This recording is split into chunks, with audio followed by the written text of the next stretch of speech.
लिखो, नए पेज पे हेडिंग लिखो प्रोबेबिलिटी। अच्छा बोर्ड पर देखो थोड़ी देर तक। मैं एक बार के लिए काम करता हूँ कि प्रोबेबिलिटी एकदम पॉइंट जीरो से, मतलब क्लास 8-9 से जो आप लोगों को पढ़ाया जा रहा है, मैं पूरा का पूरा चीज रिकॉल कर देता हूँ। 12 बहुत लेट से आता है, और 12 के पहले भी बहुत सारा बात है जो आप लोगों को मालूम होना चाहिए, बगैर उसके क्या है कि आप प्रोबेबिलिटी कर नहीं पाओगे। ठीक है, तो सबसे पहले एक वर्ड आता है रैंडम एक्सपेरिमेंट, सबसे पहला वर्ड ये आता है, और इसके भी पहले एक वर्ड आता है एक्सपेरिमेंट। एक्सपेरिमेंट का मतलब कोई भी काम जो आप करना चाहते हैं वो एक्सपेरिमेंट है। आप सिक्का उछालिए वो भी एक एक्सपेरिमेंट है, आप डाइस उछालिए वो भी एक एक्सपेरिमेंट है, आप पत्थर उछालिए वो भी एक्सपेरिमेंट है, आप नमक मिलाइए पानी में वो भी एक्सपेरिमेंट है, चीनी मिलाइए पानी में वो भी एक्सपेरिमेंट है। दुनिया का कोई भी जो एक्सपेरिमेंट है, कोई भी जो काम आप करना चाहते हैं, उसका क्या है कि कोई ना कोई आउटकम होगा। और एक्सपेरिमेंट आउटकम पे डिपेंड करके दो टाइप का होता है। एक एक्सपेरिमेंट ऐसा होता है कि चाहे आप आउटकम मतलब एक्सपेरिमेंट को कितने बारी भी रिपीट करो, आउटकम या रिजल्ट हर बार फिक्स होगा। सपोज करो कि एक गिलास पानी में आप 4 बार चीनी मिलाओ, मीठा ही होगा। 4 बार नमक मिलाओ, क्या होगा? नमकीन होगा। नींबू मिलाओ, क्या हो जाएगा? खट्टा हो जाएगा। कभी ऐसा हुआ कि नींबू गाढ़े और मीठा हो गया पानी? नींबू पे डाउट हो जाएगा फिर ऐसा हो नहीं सकता। नमक मिलाओ, कभी खट्टा हुआ है? ऐसा भी नहीं हो सकता। तो देयर आर सर्टेन एक्सपेरिमेंट जिसका आउटकम फिक्स होता है, वो अपने को मालूम है कि कितने बार भी करे वही होगा। पत्थर उछालो, एक बार उछालो नीचे गिरेगा, 2 बार उछालो नीचे गिरे। कभी ऐसा हुआ कि ऐसे छोड़े और ऊपर चला गया? वो नहीं हो सकता। ऐसा है कि नीचे ही आना है उसको। तो ऐसा कोई भी एक्सपेरिमेंट जिसका आउटकम फिक्स होता है उसको अपन कहते हैं scientific experiment. And probability is something which is not associated with scientific experiment. Scientific experiment वो एक्सपेरिमेंट है जिसको कितने बारी भी रिपीट करो, हर बार आउटकम आपका सेम आएगा। और अगर आउटकम बार बार सेम आ रहा है तो वहां प्रोबेबिलिटी का कोई काम है ही नहीं। ठीक है। फिर दूसरा टाइम का एक्सपेरिमेंट ऐसा होता है कि जिसके अंदर में आउटकम बदल सकता है। आप अगर अलग अलग बार उसको ट्राई करेंगे, हर बार आप देखेंगे कि रिजल्ट नया नया आ रहा है। फॉर एग्जाम्पल, आप सिक्का उछालिए तो कभी हेड आ सकता है, कभी टेल आ सकता है।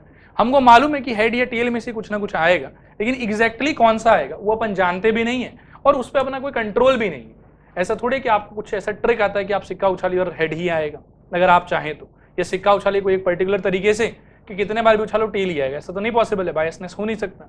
फिर डाइस फेंक, आपको मालूम है कि 1 2 3 4 5 6 में से कुछ आ सकता है, लेकिन एग्जैक्टली कौन सा आएगा उसका ना जानकारी है और ना उस पर कोई कंट्रोल है आपका कि डाइस फेंका हर बार 6 ही आएगा। वैसा कंट्रोल अगर हो तो फिर बात ही अलग है, लेकिन वैसा कर नहीं सकते। फिर मान लो कि एक well shuffled pack of 52 cards, मैं आपसे कहूं कि एक कार्ड निकालो, जितने बार आप निकालोगे हर बार चांस है कि एक नया नया कार्ड आएगा। 52 अलग अलग ऑप्शन है, उसके बाहर कुछ नहीं आ सकता। तो मैं जानता हूं कि क्या क्या आ सकता है, लेकिन पर्टिकुलरली किसी बार जब मैं कार्ड निकालूंगा उस टाइम पे क्या आएगा क्या नहीं आएगा उसका जानकारी हमको नहीं है। What can happen I know it, but what will happen I don't know and I don't have any control on it। तो ऐसा जो भी एक्सपेरिमेंट है जिसका आउटकम का आपको मतलब आउटकम का आपको लंप सम आइडिया है कि इनमें से कुछ हो सकता है, लेकिन उन सारे में से एग्जैक्टली कौन सा आउटकम आएगा एक बार करने पे इस चीज को, उसके ऊपर में ना कंट्रोल और ना ही उसका कोई जानकारी। सिक्का उछालने पे मालूम है कि हेड या टेल में से कुछ आएगा, लेकिन कौन सा आएगा एक बार सिक्का उछालने पे एग्जैक्टली ना अपन जानते हैं और ना ही उस पर अपना कोई कंट्रोल है। डाइस फेंकने पे अपने को मालूम है कि 1 2 3 4 5 6 में से कुछ एक आना चाहिए, लेकिन कौन सा आएगा उस पर ना कंट्रोल है और ना ही उसका जानकारी है। कार्ड निकालने पे मालूम है कि 52 में से कुछ ना कुछ आएगा, लेकिन एक बार जब कार्ड एग्जैक्टली निकालोगे, यानी कि ये एक्सपेरिमेंट, एक वेल शफल्ड पैक में से एक कार्ड निकालना, ये काम जब आप करोगे उस टाइम पे क्या होगा एग्जैक्टली वो आपको मालूम नहीं है, बस लंप सम आइडिया कि ये हो सकता है। बात आया समझ? तो ऐसे एक्सपेरिमेंट्स को अपन क्या बोलेंगे? Random experiment. क्लियर है ये चीज? अब जैसे रैंडम एक्सपेरिमेंट नाम आप सुन लिए, वैसे फिर नेक्स्ट 3-4 और वर्ड है जो आपके दिमाग में क्लियर हो जाना चाहिए। सबसे पहला वर्ड है सैंपल स्पेस। जैसे ही अपन बोलें कि ये रैंडम एक्सपेरिमेंट है, सपोज करके मैं बोलूं कि एक सिक्का उछाला जा रहा है, तो जैसे ही मैंने कहा कि एक सिक्का उछल रहा है, आपके दिमाग में सेट हो जाएगा कि अच्छा यार सिक्का उछल रहा है वो भी एक, तो ये तो हेड आया होगा या फिर टेल आया होगा।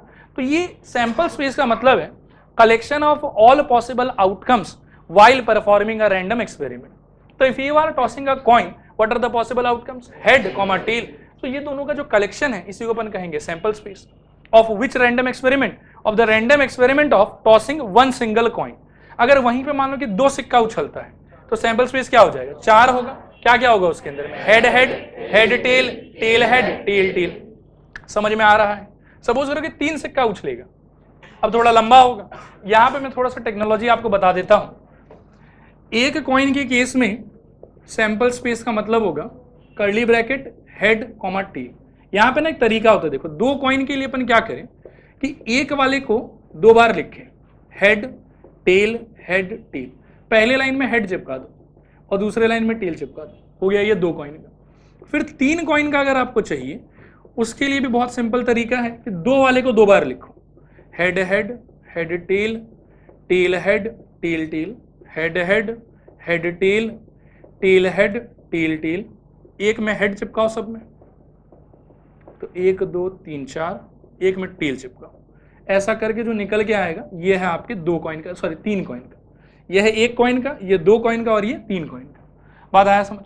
4 का लिखने का मन है, 3 वाले को 2 बार लिखो और फिर आराम से चिपका दो। दूसरा कोई टेक्निक ट्राई मत करना, ये बेस्ट टेक्निक है। इससे क्या है कि स्पेशली 2 तक का तो याद ही रह जाता है, 3 वाले में चांस रहता है कुछ छूट जाएगा आपसे, इसीलिए 3 वाला को लिखते समय ये तरीका यूज करना। बात आया समझ? अब सपोज करो कि आप डाइस से फेंको, तो एक डाइस का सैंपल स्पेस क्या होगा? 1 2 3 4 5 6, इनमें से कुछ आ सकता है। 2 डाइस का क्या हो जाएगा? बहुत आएगा। और इसका देखो जो तरीका मैं बता रहा हूं ना, यही तरीका लगाना है हमेशा। 1 1 1 2 1 3 1 4 1 5 1 6, 2 1 2 2 2 3 2 4 2 5 2 6, बोलते जाओ।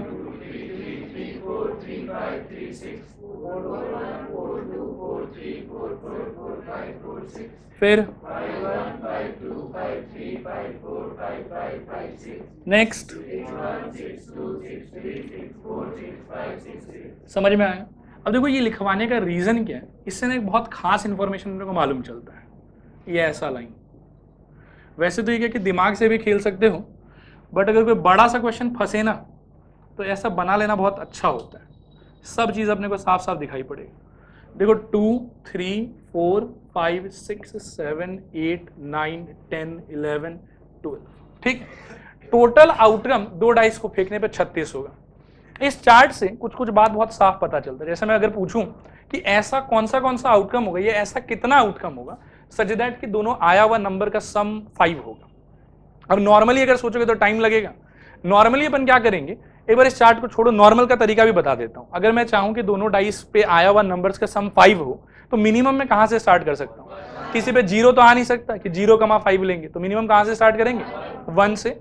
और अगर यहां 1 सेट करते हैं, सम अगर 5 चाहिए, तो बगल वाला क्या होना चाहिए? 4। फिर धीरे धीरे एक को बढ़ाओ, दूसरे को कमाओ और दूसरे के मिनिमम तक पहुंचो, ठीक है। तो 1 4 फिर क्या हो जाएगा? 2 3 फिर क्या हो जाएगा? 3 2 फिर क्या हो जाएगा? 4 1, बस बात खत्म। तो ऐसे फिर गिनती कर लो कितना हुआ कितना नहीं हुआ, और बाकी यहां से भी गिन सकते हो कि 1 2 3 4, बस बात खत्म। बात आया समझ? अब ये चार्ट रहने से आपको बेनिफिट क्या है कि जैसे सपोज करो 2 डाइस फेंका जा रहा है, मैंने बोला कि पहले पे ऑड नंबर, पहले पे ऑड नंबर। अब इसको दिमागी रूप से सोचो तो बहुत लंबा आएगा, लेकिन इससे अगर सोचते तो पहले पे ऑड नंबर मतलब ये लाइन और ये लाइन, ठीक है। मैं बोलूं कि दूसरे पे इवन नंबर, दूसरा, चौथा, छठा। तो इन सब टाइप का बहुत फालतू क्वेश्चन सब जो सेट हो सकता है, तो उसको थोड़ा सा देखना, ठीक है।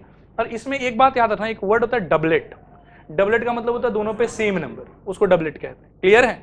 तो जब कभी भी 2 डाइस से रिलेटेड कोई क्वेश्चन अगर आपका फंसे और आपको ऐसा लगे कि प्रोबेबिलिटी का क्वेश्चन 2 डाइस का, तब हमेशा इसको जरूर बना ले। इसको बनाने के अंदर क्वेश्चन से डील करना बहुत ईजी हो जाएगा। ये बनाने में हार्डली 10 सेकंड लगेगा आपको, ठीक है। तो इसको ध्यान देना। नेक्स्ट एक चीज नोटिस करो आप कि कॉइन या डाइस, ये दोनों ना फेस वाला आर्टिकल है। सही कह रहे हैं? एक कॉइन के पास में कितना फेस होता है? एक डाइस के पास में 6। अब जब कभी भी आप फेस रिलेटेड आर्टिकल को उछालेंगे तो सैंपल स्पेस क्या होगा वो तो आपको काफी सोच समझ के लिखना पड़ेगा, लेकिन सैंपल स्पेस में कितना मेंबर आएगा उसके लिए एक फॉर्मूला होता है, ठीक है। हाँ, उस फॉर्मूला का नाम है face to the power throw, ठीक है। अब फेस पावर थ्रो का मतलब क्या? देखो जैसे यहां पे एक सिक्का उछल रहा था, तो फेस कितना है इसके पास में? 2, और थ्रो कितना बार की है? 1 बार। तो कितना है? 2 पावर 1, 2 होना चाहिए। देखो यहाँ पे 2 2 है। फिर नेक्स्ट है 2 कॉइन। तो 2 कॉइन का मतलब क्या हो जाएगा? फेस है 2, फेंके भी 2 बार, क्या हो जाएगा बताओ? 4। अच्छा 2 कॉइन में एक बात और बताता हूँ, 2 अलग अलग सिक्का को 1 बार उछालो, ठीक है। ये एक ही सिक्का को 2 बार उछालो, दोनों का मतलब सेम ही है। अगर 2 अलग अलग सिक्के को 1 बार में उछाल दिए तो भी आप क्या है कि phase one after the other he notice करोगे। मान लो कि एक मेरे पास में 5 का सिक्का, एक मेरे पास में 1 का सिक्का, ऐसे हिलाया, हाथ में उछाल दिया। जब मैं देखने जाऊंगा तो एक ऑर्डर में देखूंगा ना, कि पहले 1 के सिक्के पे क्या रिजल्ट आया वो देखूंगा, फिर 5 के पे क्या आया वो देखूंगा। ये सपोज करो पहले 5 को देखा फिर 1 को देखा, दोनों केस में आउटकम का जो टोटल कलेक्शन है वो ऐसा ही रहेगा। तो 2 सिक्का 1 बार उछालो, ये 1 सिक्का 2 बार उछालो, बात एक ही है। बात आया समझ? तो इसके लिए फॉर्मूला के हिसाब से कितना 4 आना चाहिए, 4 आ रहा है इसके अंदर में। फिर मान लो कि 3 सिक्का में कितना आना चाहिए, एक के पास में फेस है 2, उछालेंगे 3 बार, कितना आ जाएगा 8, गिन लो 8 आ रहा है कि नहीं आ रहा। तो कभी कभी ऐसा हो कुछ क्वेश्चंस में जहां पे मानो कि 5 सिक्का उछाल लिया, तो सैंपल स्पेस क्या हो जाएगा 2 टू द पावर 5। डाइस के केस में अगर एक बार डाइस उछालते तो कितना चाहिए 6 पावर 1, जो कि 6 हो भी रहा है। फिर 2 डाइस उछालने पे क्या आएगा 6 पावर 2, 36 हो रहा है। 3 डाइस उछालने पे कितना है 6 पावर 3, कितना होना चाहिए 216। अब उसको डिटेल में देखेंगे नहीं, लेकिन हमको आइडिया हो गया कि 3 डाइस उछालने पे सैंपल स्पेस में मेंबर कितना रहेगा 216। क्लियर हुआ ये चीज आप लोग को। इसके अलावा कार्ड है, कार्ड का बताना है कि आता है आप लोगों को, फिर भी एक बार डिस्कस कर लेते हैं। चलो टोटल कार्ड कितना होता है बताओ 52। कितना कितना का इसमें डिवीजन होता है 13 13 का, 13 13 13 13। एक हो गया हार्ट, फिर एक हो गया स्पेड, फिर एक हो गया क्लब, और एक क्या होता है डायमंड। हार्ट का रंग कैसा होता है लाल, स्पेड का रंग काला, फिर क्लब का रंग काला और डायमंड का रंग लाल। ये सब ध्यान है आप लोग को। हार्ट का देखने में शेप कैसा होता है ऐसा, स्पेड कैसा होता है चीड़ी, चीड़ी ये होता है, ये काला पान होता है एक्चुअली, चीड़ी ये है क्लब, ठीक है। और ये होता है ऐसा इस टाइप का, और ये जो डायमंड है ये ऐसा होता है, ठीक है, समझ में आया। फिर इस 13 पत्ता का जो डिनोमिनेशन है वो कैसा होता है, एस, किंग, क्वीन, जैक, 10, 9, 8, 7, 1 नहीं होता है, 1 नहीं होता, गिन लो 13 हो गया। इसमें देखो ये 3 आदमी के पास में चेहरा है, इसीलिए इसको कहते हैं फेस कार्ड, ठीक है। फिर ए को यदि मिला दोगे नहीं, ए फेस कार्ड में नहीं आता, ए किंग क्वीन जैक अगर सारा को एक साथ लोगे तो ये कहलाता है ऑनर कार्ड। लेकिन ऑनर कार्ड मतलब मैंने आज तक सीबीएसई में कभी देखा नहीं कि इसको लेकर कोई क्वेश्चन बनाया गया हो, बट याद रखना कि किंग क्वीन और जैक जो है वो कहलाएगा फेस कार्ड। अगर एस को भी मिला देते तो चारों मिला के क्या हो जाएगा ऑनर कार्ड। अब यहाँ से कुछ बात एकदम क्लियर होना चाहिए। टोटल फेस कार्ड कितना होता है 12, 3 इसके पास, 3 इसके पास, 3 इसके पास, 3 into 4। लाल फेस कार्ड कितना होता है 6, 3 3 6। फिर मान लो कि काला फेस कार्ड कितना होता है, काला किंग कितना होता है 2, लाल किंग कितना होता है, किंग कितना होता है लाल किंग, लाल रानी, लाल गुलाम, टोटल गुलाम, टोटल ऑनर कार्ड। समझ में आया। मतलब ये सब चीज ऐसा कि सब बताने का नहीं, ये मालूम होना चाहिए आपको कि हाँ ये ऐसा होता है। बात आया समझ। ये है सारा का सारा स्टैंडर्ड सैंपल स्पेस जो आप देखेंगे, इसके अलावा कोई सैंपल स्पेस नहीं। वर्ड्स को रिकॉल कर लो। सबसे पहला वर्ड क्या था हम लोग का एक्सपेरिमेंट। एक्सपेरिमेंट मतलब कोई भी काम, वो एक्सपेरिमेंट है। फिर काम कितना टाइप का हो सकता है 2, एक रैंडम और दूसरा साइंटिफिक। प्रोबेबिलिटी किसके साथ में एसोसिएटेड है रैंडम, साइंटिफिक पे कोई काम नहीं है। रैंडम एक्सपेरिमेंट के अंदर दूसरा वर्ड क्या था हम लोग का सैंपल स्पेस। सैंपल स्पेस मतलब टोटल आउटकम मत बोलो, बोलो collection of all possible outcomes after performing a random experiment. समझ में आया ये चीज। सैंपल स्पेस के बाद में नेक्स्ट चीज है इवेंट। ठीक है, इवेंट का मतलब थोड़ा अजीब सा है, उसका मैं 2 डेफिनेशन दूंगा एंड दोनों से अपन एसोसिएट करने का ट्राई करेंगे। इवेंट का पहला डेफिनेशन ऐसा है कि any subset of sample space is called event. अभी जैसे आप सबसेट बोले, अब सबसेट का बहुत टाइप होता है। एक होता है एकदम से नल सेट कि कुछ नहीं आएगा, एक होता है प्रॉपर सबसेट कि थोड़ा सा आएगा और थोड़ा सा नहीं आएगा, एक होता है इम्प्रॉपर सबसेट कि मतलब सब कुछ ही आ रहा है। बात आया समझ। तो नॉर्मल लैंग्वेज में मैं ऐसा बोल सकता हूं कि any part of sample space, ठीक है, विच कंटेन्स नथिंग, समथिंग और एवरीथिंग। नथिंग भी हो सकता है, समथिंग भी हो सकता है और एवरीथिंग भी हो सकता है। Described as outcome after performing a random experiment. मतलब पहले मैं काम करूंगा, फिर कोई एक फालतू बात करूंगा, जो फालतू बात मैं करूंगा वो होगा मेरा सैंपल इवेंट। काम से क्या मिलेगा आपको सैंपल स्पेस, और जो फालतू बात आप करोगे उसके बाद उससे क्या मिलेगा इवेंट। अब देखो जो आप इवेंट डिस्क्राइब करोगे उसके फेवर में या उसके सपोर्ट में आपके सैंपल स्पेस में से हो सकता है कि कुछ आदमी आए, हो सकता है कि सब कोई आए और हो सकता है कि कोई नहीं आए, लेकिन सारा का सारा इवेंट कहलाएगा। इवेंट पे कोई रेस्ट्रिक्शन नहीं, आपको जो मर्जी है वो आप बोलो। क्लियर है। एग्जांपल लेते हैं, जो मान लो कि सिक्का उछाला और पूछ ले कि किंग आएगा, उसका प्रोबेबिलिटी क्या है, पूछ सकते हैं। सिक्का उछालने पे मालूम है हमको कि किंग नहीं आएगा, सिक्का उछाला, सैंपल स्पेस क्या बन गया उसका हेड कॉमा टेल, और इवेंट मैंने क्या बोला किंग आना चाहिए। तो इवेंट मैंने बोला क्या है, लेकिन इसके फेवर में कोई नहीं आ रहा। फिर सिक्का उछाल के मैं बोलूं कि हेड चाहिए हमको, तो एक आदमी फेवर में आ रहा है। मैं बोलूँ टेल चाहिए, एक आदमी फेवर में आ रहा है, मैं बोलूँ कि हेड या टेल में से कुछ भी आ जाए चलेगा, तो दोनों फेवर में आ रहा है। ये थोड़ा और डीपली एक काम करते हैं, डाइस से सोचते हैं। डाइस उछाल लिया, रैंडम एक्सपेरिमेंट हो गया। जैसे ही रैंडम एक्सपेरिमेंट हुआ, इवेंट हो नहीं, सैंपल स्पेस तो हो ही जाएगा, क्योंकि just after random experiment we can describe our sample space. मान लो कि डाइस उछाल लिया एक ठू, तो सैंपल स्पेस क्या हो जाएगा आपका? 6। क्या क्या? 1 2 3 4 5 6, सही कह रहे हैं। अब इवेंट मान लो कि मैं बोलूं कि इवन नंबर चाहिए हमको, तो 3 फेवर में है। मैं बोलूं कि ऑड नंबर चाहिए, 3 फेवर में। मैं बोलूं कि प्राइम नंबर चाहिए, 3 फेवर में है। मैं बोलूं कि 3 का मल्टीपल चाहिए, 2 फेवर में। इवन प्राइम नंबर चाहिए, 1, सिर्फ 2 है। क्लियर है? Neither prime nor composite number चाहिए, 1, सिर्फ 1 है। मैं बोलूं कि हमको ना 100 चाहिए, कोई नहीं है फेवर में। मैं बोलूं कि 7 से छोटा नेचुरल नंबर चाहिए, सबका सब फेवर में है। तो आपको जो मर्जी आप डिस्क्राइब कीजिए काम करने के बाद में, जो भी आप डिस्क्राइब करेंगे, आपके डिस्क्रिप्शन पे बेस करके out of the sample space either some might favour you, either all might favour you, और पॉसिबल है कि कोई भी फेवर ना करे। क्लियर है? लेकिन जो भी आप डिस्क्राइब करेंगे after random experiment, that will be called event. आया समझ कि नहीं आया समझ? अब इसके बाद में है probability. Probability is mathematical measurement और ऑफ हैपनिंग और non happening of any event described after performing a random experiment. देखो कैसा है, आप मान लीजिए किसी दोस्त के साथ में खेल रहे हैं, आप लूडो खेल रहे हैं सपोज कीजिए, और ऐसा है कि 6 आने पे आपका काम बन जाएगा, तो आप डाइस उछालेंगे, आपको मालूम है कि 6 आ सकता है, मन में ऐसा लग भी रहा है कि हाँ आ जाएगा आ जाएगा आ जाएगा, फिर मन में ये भी लग रहा है कि नहीं आएगा नहीं आएगा नहीं आएगा। इसको थोड़ा सा अगर अपन कैलकुलेटिव वे में अगर अपन देखना चाहें ना, तो वहां पे आता है प्रोबेबिलिटी, कि काम करने के बाद में अगर अपन उसमें से कोई पर्टिकुलर रिजल्ट चाहते हैं, तो वो आएगा या नहीं आएगा, उसके लिए कितना अनसर्टेनिटी है कितना सर्टेनिटी है, उस चीज के मैथमेटिकल मेजरमेंट को बोला जाता है प्रोबेबिलिटी। और इस चीज को मेजर करने के लिए कि कोई एक रैंडम एक्सपेरिमेंट करने के बाद में कोई पर्टिकुलर रिजल्ट निकल के आएगा, उससे रिलेटेड वो जो रिजल्ट निकल के आएगा उससे रिलेटेड कितना सर्टेनिटी है, ये कितना सर्टेनिटी नहीं है, अनसर्टेनिटी है, उसके मैथमेटिकल मेजरमेंट को बोलेंगे प्रोबेबिलिटी। और उसके लिए एक बहुत सुंदर सा प्यारा सा फॉर्मूला एग्जिस्ट करता है। ठीक है? फॉर्मूला ये है कि probability of any event capital E is equal to number of favourable outcomes divided by total number of outcomes. आया चीज समझ की नहीं आया? थोड़ा है कि पूरा है? स्टार्टिंग से फटाफट रिकॉल करो। पहला वर्ड, दूसरा, तीसरा, चौथा, भाई सैंपल स्पेस। सैंपल स्पेस के बाद आएगा इवेंट। ठीक है? फिर से शुरू से, पहला, दूसरा, तीसरा, चौथा, पांचवा, इवेंट। और इवेंट के बाद में आता है प्रोबेबिलिटी।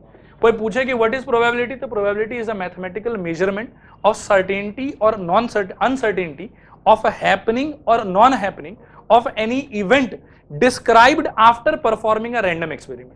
बिना काम किए तो कुछ डिस्क्राइब करके फायदा नहीं है, पहले एक काम कर लो फिर कोई भी फालतू बात कर लो। तो आपका बात सत्य है कि मिथ्य है, उसके कैलकुलेशन को ही कहते हैं प्रोबेबिलिटी। आया समझ यहां तक कि नहीं आया समझ? कोई डाउट है कहीं पर भी? थोड़ा सा? पक्का 100%? Very good. इसके बाद में देखो क्या है कि अपन कुछ कुछ पॉइंट्स ऐसा पढ़ेंगे जहां पे अपन सेट थ्योरी को प्रोबेबिलिटी से थोड़ा सा लिंक में लाएंगे। ठीक है? कई बार क्या होता है कि आपको जो इवेंट है ना, वो वर्बली डिस्क्राइब करके दिया जाएगा कि ए का मतलब ये है, बी का मतलब ये है, हमको चाहिए कि ए भी हो जाए और बी भी हो जाए, मतलब A should happen and B should happen. तो इसको सेट थ्योरी से आप कैसे एसोसिएट करोगे, वो आपको आना चाहिए। कभी अगर ऐसा बोले कि ए का मतलब कुछ है, जैसे कि एग्जांपल देता हूं मैं, मान लो कि एक डाइस आप उछाल रहे हो और ए का मतलब है कि coming of a even prime number, B का मतलब है coming of a even number. Clear है? एंड आपसे बोला जाए कि find the probability that A and B both will happen. तो दिमाग में क्लियर होना चाहिए कि हमको ए इंटरसेक्शन बी का प्रोबेबिलिटी पूछा जा रहा है। ठीक है? ये अगर ऐसा बोले कि एटलीस्ट वन शुड हैपन, तो ए यूनियन बी, या ए और B should happen, A union B, only A should happen, A minus A intersection B, only B should happen, B minus A intersection B, exactly one out of them should happen. ये मैं बताऊंगा, tension मत लो। Neither A nor B should happen, A dash intersection B dash. तो ऐसा कुछ कुछ बात है जो आपको वर्बली बोला जाएगा, आपको उसको सेट थ्योरी में कन्वर्ट करना है एंड उसके बाद में आप कर पाएंगे। तो इससे रिलेटेड एक चार्ट मैं आप लोगों को लिखा देता हूं। यहां तक के बाद में कुछ लिखाने लायक है क्या? ये सारा पक्का समझ में आया आप लोग? पहला पॉइंट लिखो, some important points of set theory, some important points of set theory. इसमें लिखो नंबर वन ए और B slash at least one of A and B, at least one of A and B slash either A or B, either A और B। इन तीनों बातों का एक ही मतलब है, तीर बना के इस पे लिखो A यूनियन B। जब भी ये पूछा जाएगा अपन निकालेंगे A यूनियन B। नेक्स्ट लिखो A एंड B स्लैश, कभी कभी ऐसा भी बोलते हैं कि बोथ ए एंड बी, मतलब तो एक ही है, बोथ ए एंड बी। तीर बनाओ और लिखो ए इंटरसेक्शन बी। फिर नेक्स्ट लिखो only A slash A but not be. ऐसा लैंग्वेज भी आता है कभी कभार, ए बट नॉट बी। तीर बना के लिखो। इसका ना दो मतलब है, एक मतलब है ए इंटरसेक्शन बी डैश, और जिसका मतलब है ए माइनस ए इंटरसेक्शन बी। इसको ना बोर्ड पे थोड़ा समझने का ट्राई करो, मैं एक्सप्लेन भी करता हूँ। मान लो कि ये कोई अपना यूनिवर्सल सेट है, इसमें एक सेट है ए, एक सेट है बी। ये ए है सपोज करो, ये बी है। अगर आप चाहते हैं कि ओनली ए आए या फिर ए बट नॉट बी आए, इसका मतलब आप कौन सा पोर्शन चाह रहे हैं, ये वाला पोर्शन, ठीक है। इसको ध्यान से देखो, ये क्या है, ये पूरा अपना ए था, ठीक है। इस ए में से ये पार्ट क्या था, ए इंटरसेक्शन बी। तो एक तो बात हो गई कि ए में से इसको हटा दो तो सिर्फ ओनली ये वाला पार्ट बचेगा। एंड दूसरा, ये जो हिस्सा है ना, इसको थोड़ा समझने का ट्राई करो। ये अगर पूरा का पूरा बी है तो इसके पूरा बाहर जो वो क्या है, बी डैश। बात आया समझ? इसके बाहर वाला अगर बी डैश है तो ये पार्ट क्या है, ए और बी डैश का इंटरसेक्शन। बात आया समझ? तो इसको ए इंटरसेक्शन बी डैश भी कह सकते हैं और इसको ए माइनस ए इंटरसेक्शन बी भी कह सकते हैं। क्लियर हुआ? नेक्स्ट पॉइंट लिखो ओनली। अच्छा, इसको कॉपी कर लो।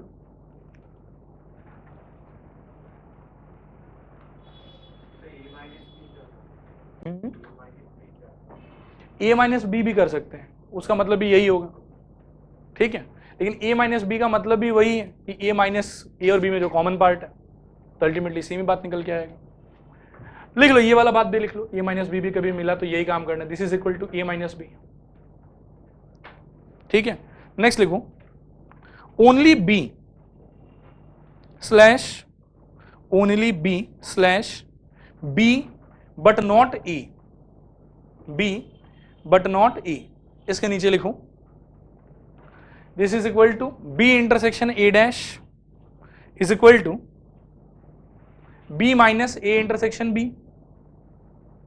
B minus A intersection B. This is equal to B minus A भी कर दो, बी माइनस ए। नेक्स्ट लिखो एग्जैक्टली वन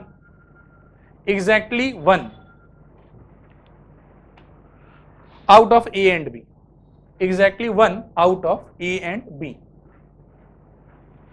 ठीक है।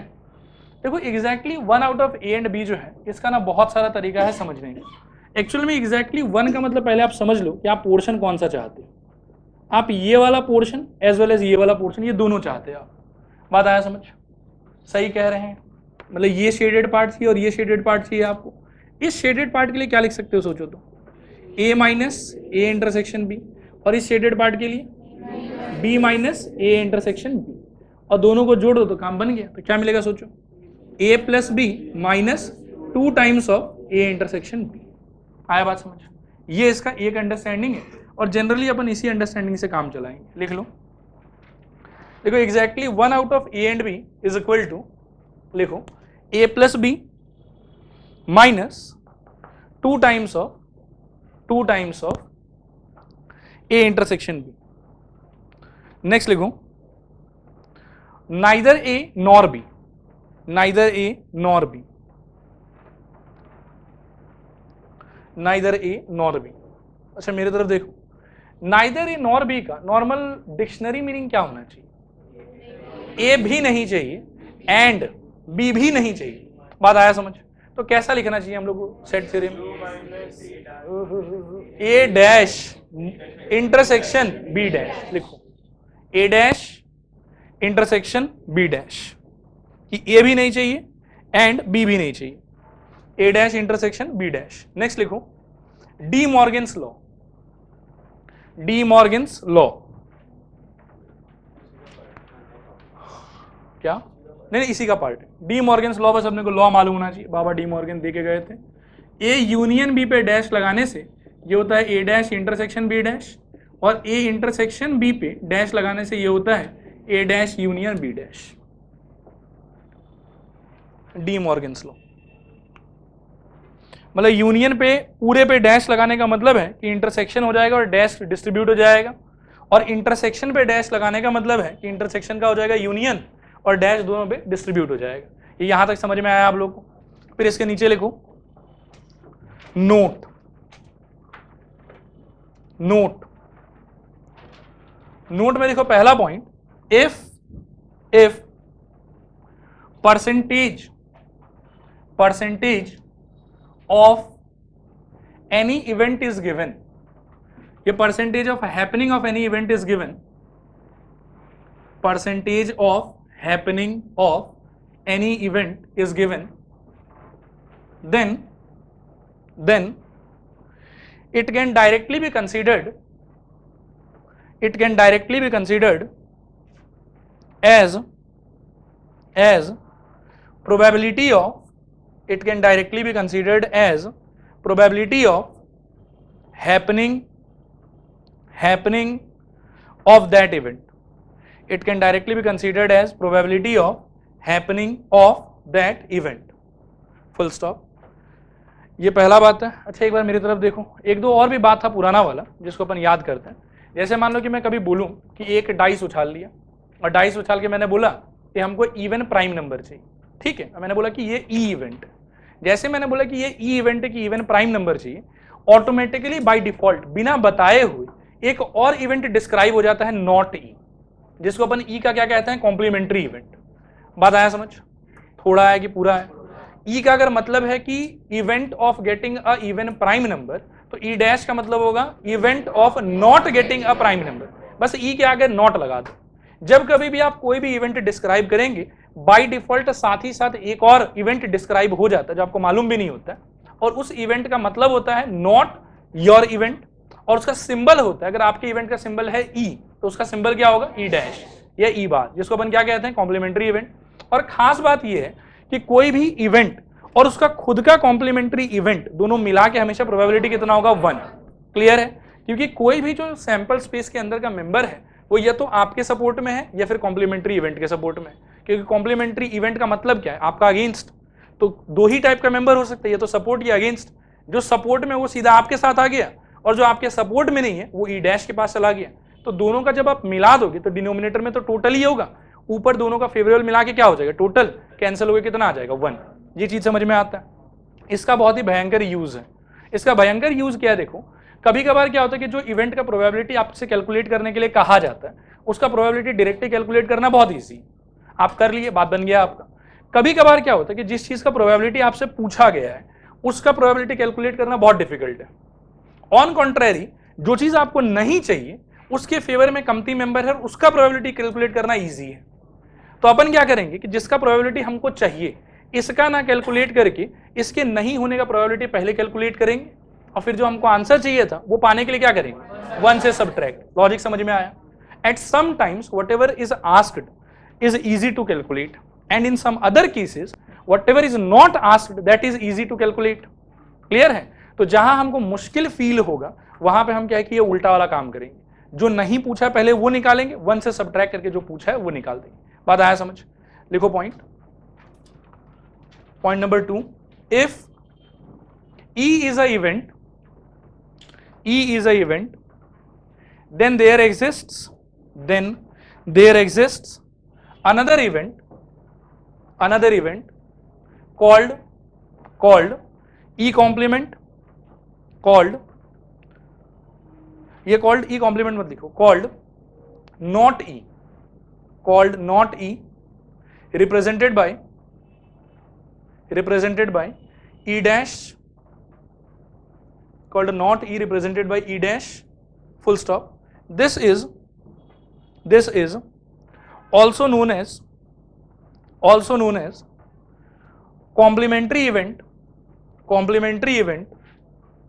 of capital E, complementary event of capital E and PE यानी कि probability of event E, board पर देख लूं किसी को समझ में नहीं आ रहा तो PE plus PE dash is equal to 1 is always true, is equal to 1 is always true. Third point लिखो, देखो पहला दो ठो सबको समझ में आ गया ना 100%. नेक्स्ट लिखो NCR, बोर्ड पर देख लो, NCR is equal to total possible ways of selecting R things out of n things. और यह याद रखना कि n as well as r दोनों का दोनों डिस्टिंक्ट है, मतलब जो n आर्टिकल्स है वो भी बिल्कुल अलग अलग है, कोई दो आर्टिकल सेम नहीं है, और जो r आप चुनना चाहते हैं वो भी कोई दो सेम आर्टिकल आप नहीं चुनोगे, दोनों अलग अलग चुनोगे. बात आया समझ? ये चीज याद रखना, इसका प्रोबेबिलिटी में बहुत यूज है, बस इसके अलावा और कुछ खास नहीं है. यहां तक देखो ये सारा का सारा क्लास 11 तक का ही बात है, इसमें कुछ भी नया मैंने आपको नहीं बताया. एक दो चीज और है जिसको डिस्कस कर सकते हैं, जैसे प्रोबेबिलिटी का मैक्सिमम वैल्यू कितना होता है 1, minimum value 0, and in general जो वैल्यू वो 0 और 1 के बीच में फ्लक्चुएट होता रहता है. कभी भी कोई भी चीज के प्रोबेबिलिटी का वैल्यू 1 से ज्यादा नहीं हो सकता, कोई भी चीज के प्रोबेबिलिटी का वैल्यू कभी नेगेटिव नहीं हो सकता. क्लियर है? ये सब सारा का सारा बात हम लोग याद रखेंगे. इसके बाद में क्लास 12 का पहला टॉपिक आता, लिखो कंडीशनल प्रोबेबिलिटी.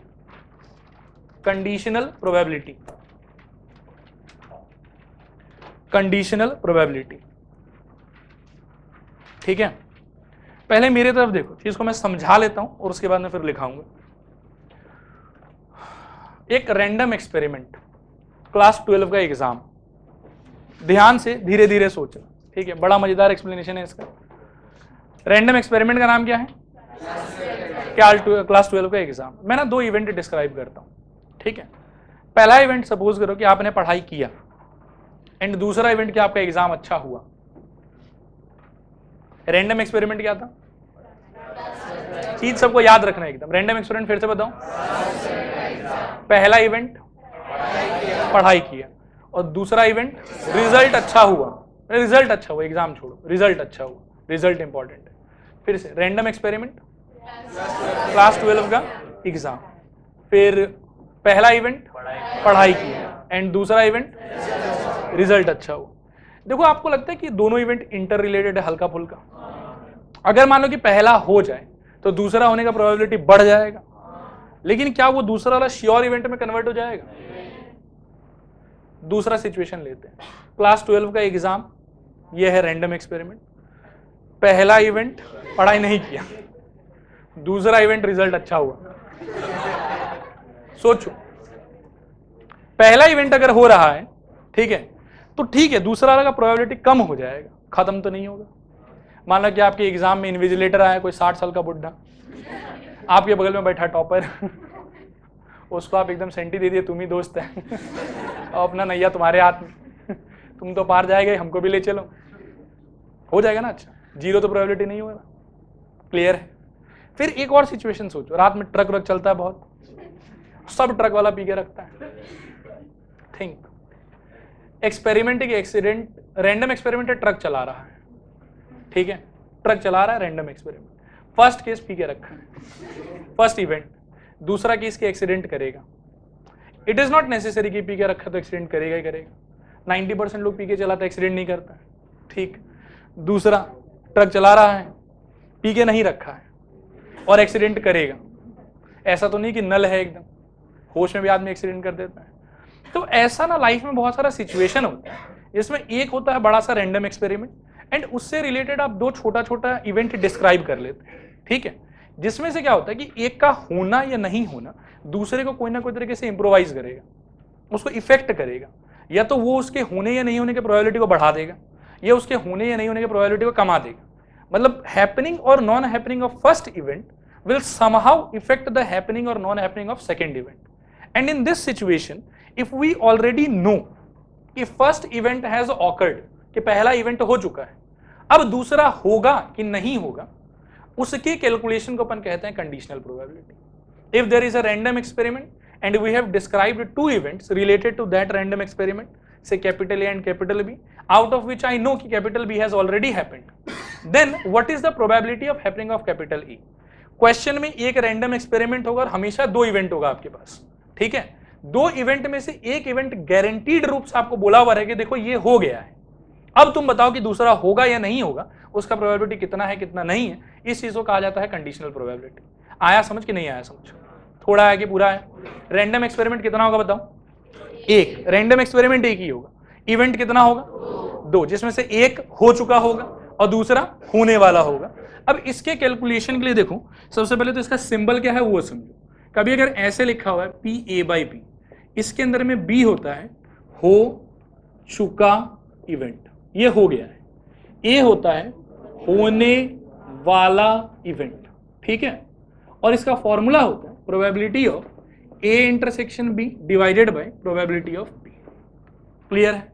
थोड़ा और डिटेल में चलते हैं। इसको मैं लिख सकता हूं cardinality of A intersection B divided by cardinality of S, sample space same ही होगा क्योंकि रैंडम एक्सपेरिमेंट सेम है अपना, ठीक है। और नीचे क्या हो जाएगा? Cardinality of B by cardinality of S. भाई यहाँ पे कार्डिनलिटी का मतलब क्या है कि favourable outcome by total outcome. दोनों में से कार्डिनलिटी ऑफ एस क्या हो सकता है? कैंसल। क्या बचेगा? Cardinality of A intersection B by cardinality of B. सबसे महत्वपूर्ण बात यहाँ पे ये है कि जो इवेंट होने वाला है ना, उसका खुद का कोई काम ही नहीं है। आप देखो कहीं पे भी क्या प्रोबेबिलिटी ऑफ ए नोटिस कर रहे हो? ए नहीं है कहीं पे भी। अगर अपन कंडीशनल प्रोबेबिलिटी कैलकुलेट करना चाहते हैं तो एक इंपॉर्टेंट चीज है कि जो हो चुका इवेंट है उसका खुद का प्रोबेबिलिटी कितना होगा, एंड दूसरा इंपॉर्टेंट चीज है कि हो चुका और होने वाला के बीच का जो कॉमन पार्ट है उसका प्रोबेबिलिटी कितना होगा।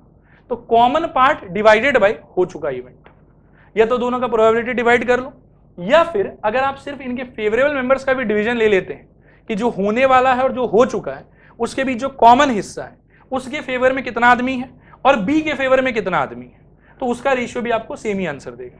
क्योंकि आप देखो कि दोनों में यही चीज होगा, लास्ट में ये नीचे वाला चीज कैंसिल ही होगा। आया समझ कि नहीं आया समझ? कोई पूछे कि व्हाट इज कंडीशनल प्रोबेबिलिटी तो क्या बोलोगे? If there is a random experiment along with which we describe two different events out of which one has already occurred and the other one is about to occur, then conditional probability means probability of happening of A given that B has already happened। ठीक है, अगर मान लो कि हमको लिखना था कि probability of happening of B given that A has already happened, तो क्या परिवर्तन होना चाहिए सोचो? probability of B by answer में क्या आएगा? probability of B intersection A by probability of A। ये लास्ट में क्या मिलेगा? Cardinality of B intersection A by cardinality of A. बस यही फॉर्मूला है। मतलब हर क्वेश्चन को ढंग से पढ़ो। ढंग से पढ़ने के अंदर पहले देखो कि रैंडम एक्सपेरिमेंट क्या हो रहा है। जैसे ही रैंडम एक्सपेरिमेंट दिखेगा हाथों हाथ सैंपल स्पेस मिल जाएगा आपको, कार्डिनलिटी ऑफ एस पता चल जाएगा। फिर नेक्स्ट देखो कि क्या होने वाला है और क्या हो चुका है। हमेशा थोड़ा कैलकुलेशन को ईजी बनाने के लिए हमेशा अगर आपको चांस मिले ना कि ए बी आप लिख रहे हैं तो बी हमेशा हो चुका वाला लेना और ए हमेशा होने वाला लेना, ठीक है। फिर ए के फेवर में कितना लोग है वो देखो, बी के फेवर में कितना लोग है वो देखो। किसी किसी क्वेश्चन में सिंस देखो ए के फेवर में कितना लोग है, क्या उसको कोई जरूरत है हमको? तो कोई कोई क्वेश्चन में तो क्या है कि ए का फेवर बी का फेवर दोनों दिया हुआ रहेगा, उसको देख के अपन निकालेंगे ए इंटरसेक्शन बी का फेवर कितना है। और कुछ क्वेश्चन ऐसा होगा जिसमें वो आपको उलझाने के लिए ए का फेवर देगा ही नहीं, वो आपको देगा बी का फेवर और इनडायरेक्ट लैंग्वेज में आपको दिया हुआ रहेगा ए इंटरसेक्शन बी का फेवर। जरूरत भी तो उसी का है, ए का तो जरूरत भी नहीं है। तो कभी अगर ए का फेवर नहीं मिले तो अपन बौखलाएंगे नहीं कि कहाँ है ए का फेवर, चाहिए नहीं हमको, क्या चिंता है हमको? दिया तो भी ठीक, नहीं दिया तो भी ठीक। हमको ढूंढना क्या क्या है सोचो, बी का फेवर और ए इंटरसेक्शन बी का फेवर। उसके बाद में आपकी इच्छा के ऊपर में आइदर आप ये वाला फॉर्मूला लगाइए तो आपको प्रोबेबिलिटी भी निकालना पड़ेगा, और यदि आप ये फॉर्मूला निकालना चाहते हैं तो आपको एनएस से डिवाइड करने की जरूरत नहीं है। अगर ये भी लगाएंगे तो हमेशा एनएस एनएस कैंसिल ही हो जाएगा। आया समझ कि नहीं आया समझ? थोड़ा पूरा मजाक तो नहीं कर रहे हैं। लिखिए, if capital A and capital B are two events related to related to a random experiment, related to a random experiment, related to a random experiment, full stop. Then conditional probability of A and B, of A and B is represented by, it is represented by, देखो P A by B, P bracket के अंदर A by B, which means probability of happening of A, probability of happening of A, given that B has already happened, given that B has already happened, full stop. Also नीचे लिखो P A by B is equal to, ये तीनों चारों चीज copy कर लो और यहां पे ना ये तीर वीर भी बना लेना कि हो चुका इवेंट, होने वाला इवेंट।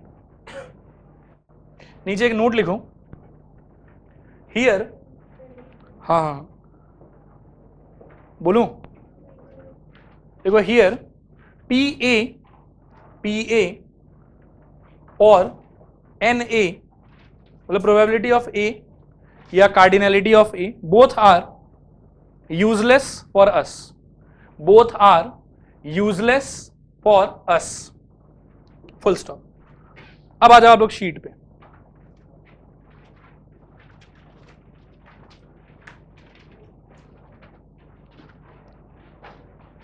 पढ़ो पहला क्वेश्चन पढ़ो, देखो क्या दिया हुआ। इसमें ना थोड़ा सा मिस्टेक है, क्वेश्चन हल्का सा ऐड करो। गिवन दैट फर्स्ट वाले क्वेश्चन में, given that at least one of them is boy, given that at least one of them is boy.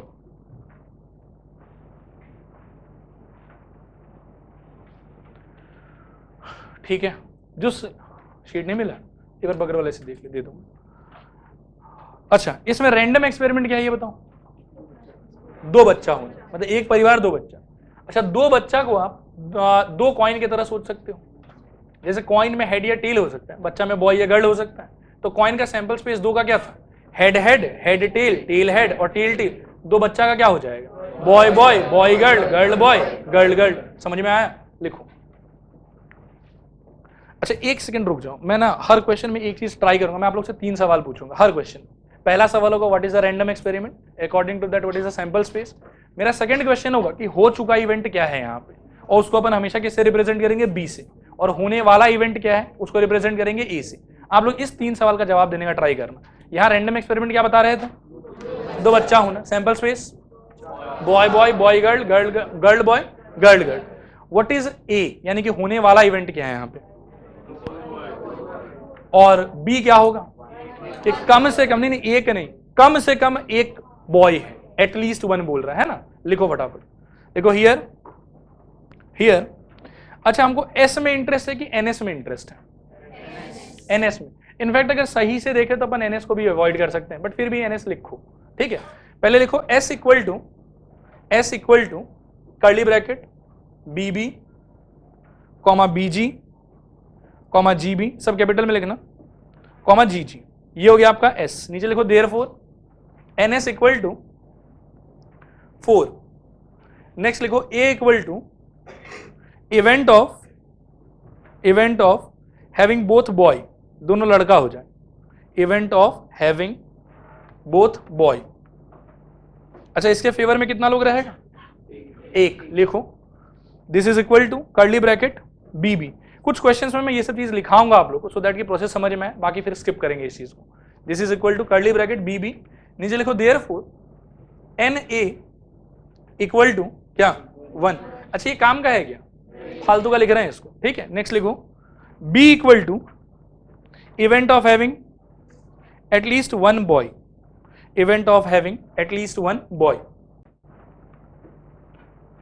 ठीक है। नीचे लिखो B equal to curly bracket, क्या लिखोगे, बीजी जीबी जी बीबी, पहले बीजी फिर जीबी और फिर बीबी।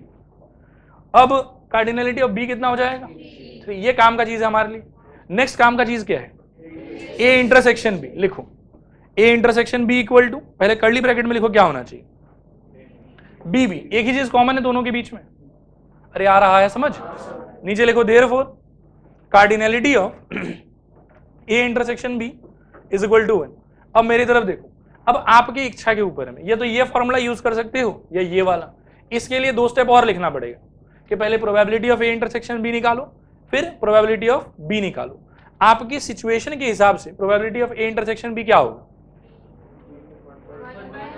ए इंटरसेक्शन बी के फेवर में कितना आदमी है 1, और सैंपल स्पेस में कितना आदमी है 4, तो प्रोबेबिलिटी कितना हो जाएगा 1/4। फिर बी का प्रोबेबिलिटी कितना होगा 3/4। आपका आंसर क्या होगा 1/4/3/4, 4 से 4 कट गया 1/3। ऑन कॉन्ट्रेरी अगर प्रोबेबिलिटी ना भी निकालते तो भी डायरेक्टली क्या कह सकते थे 1/3। समझ में आया ये चीज, लिखो now P A/B is equal to PA intersection B by PB is equal to NA intersection B by NB। ठीक है, दिस इज इक्वल टू कितना आएगा 1/3। और इच्छा अगर होगी नहीं सर यही यूज करना है तो अपना आराम से बना के फिर यूज करना। हर केस में ये होगा कि नीचे वाला जो नंबर है वो हमेशा कैंसिल हो जाएगा। क्वेश्चन नंबर 2 पे आ जाओ। ठीक है, बताओ रैंडम एक्सपेरिमेंट क्या होगा यहाँ पे, 2 बच्चा होना सेम टू सेम, तो सैंपल स्पेस क्या बोलोगे 4 होगा, BB BG GB और GG। फिर A क्या बोलोगे, what is the conditional probability that both are girls, GG। ये पूछा है हमसे, ठीक है। फिर रोमन नंबर 1 में B का मतलब क्या होगा, youngest is girl, supporting member BG GG, और नहीं होगा ना, यंगेस्ट मतलब छोटा वाला, क्लियर है ना बात। और आंसर कितना हो जाएगा आप लोग का 1/2 हाफ। फिर रोमन नंबर 2 को पढ़ो, एटलीस्ट 1 इज गर्ल, इसमें B क्या होगा 3 हो जाएगा, क्या क्या BG GB और GG, क्लियर है, 3 आ गया यहाँ पे 1/3। लिख लो इसको ढंग से। अच्छा S लिखाओ कि सीधा NS लिखा दो, सीधा NS लिखो, NS equal to 4, NS equal to 4। पहले लिखो A equal to event of having क्या, देखो आप लोग लड़खड़ाओ मत, टाइम लो लेकिन सही बताओ। फिर से पूछते हैं A का मतलब क्या होगा, अच्छा रोमन 1 रोमन 2 में A बदल रहा है कि B बदल रहा है, B बदल रहा है, तो दोनों में रिक्वायरमेंट तो सेम ही है हमको। लिखो A equal to event of having both girls. फिर लिखो रोमन 1, अच्छा A के ना सपोर्टिंग मेंबर भी लिख लो, इक्वल टू GG, और नीचे लिखना cardinality of A equal to 1, cardinality of A equal to 1। अब लिखो रोमन 1, रोमन 1 में आपका B का मतलब है कि यंगेस्ट इज गर्ल, लिखो B equal to event of having youngest girl, youngest age girl, event of having youngest age girl. This is equal to, लिखो सपोर्टिंग मेंबर क्या क्या होगा BG और GG। नीचे लिखो cardinality of B equal to 2। नीचे लिखो therefore PA/B is equal to cardinality of A intersection, अच्छा नहीं रुको गड़बड़ा गया, काटो A इंटरसेक्शन B लिख के दिखाना पड़ेगा।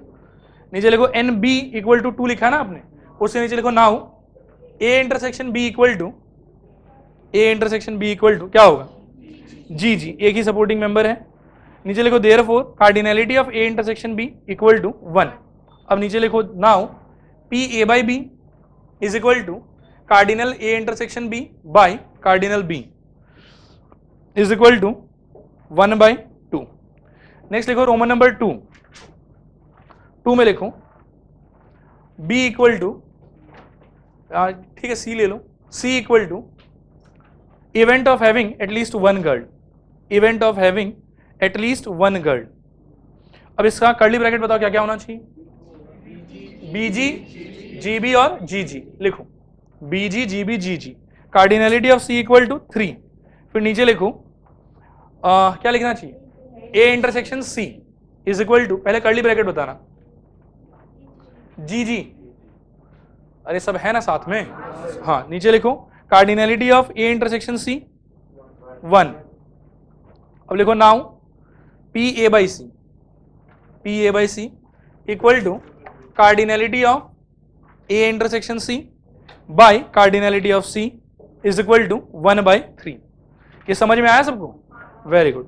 नेक्स्ट आ जाओ क्वेश्चन नंबर 3 पे। हुआ पढ़ना।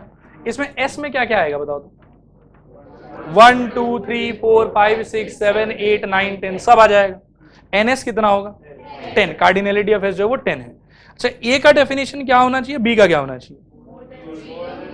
ये ए बता रहे हो कि बी? किसका प्रोबेबिलिटी पूछा है?